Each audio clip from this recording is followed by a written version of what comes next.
Hello বন্ধুরা, আমি আবারও একটা নতুন ব্লগ নিয়ে চলে এসেছি তোমাদের কাছে। আজকে আমি কালকে যেহেতু জন্মাষ্টমী গেছে, তাই আজকে আমি তালের বড়া বানাবো। তো ভাবলাম তোমাদের সাথে একটা শেয়ার করি। তো দেখো, আমি প্রথমে কালকে ব্যাটারটা বানিয়ে রেখেছি।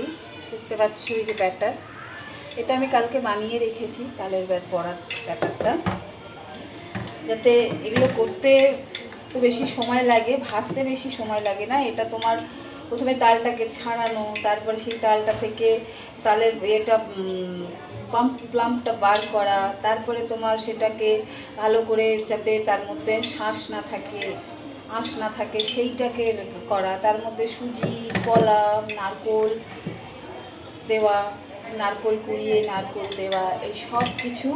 তার সঙ্গে সুজি দিয়ে, চিনি দিয়ে, আর তোমরা আটাও দিতে পারো, ময়দাও দিতে পারো, এটা তোমাদের কাছে অপশন, যে যেটা ভালোবাসো দিয়ে। এটা যদি তোমরা ঘিয়েতে করো, এটা খেতে বেশি টেস্ট হবে। তো দেখো, আমি তেলেও করেছি, ঘিয়েও। তো আমি আজকে ঘিয়ে করব এটা। তো তেলেও করব আমি, কিন্তু আগে আমি এটা একটু ঘি দিয়ে করে নিচ্ছি। কালকেও করেছি খানিকটা, তো কালকে সময় পাইনি যে তোমাদের সাথে এই ভিডিওটা একটু শেয়ার করি, বানানোটা দেখাই তোমাদের কীভাবে। তো এখানে আমি এটা ভাজতে পুরোটা তোমার বেশ খানিকটা তেল লাগে। তো প্রথমে তেল বা ঘি, যেটাই তোমরা যেটা ভালোবাসো সেটা দিয়ে করে নেবে। তো সেটাকে আগে গরম করে নেবে, ভালো করে যাতে গরম হয়।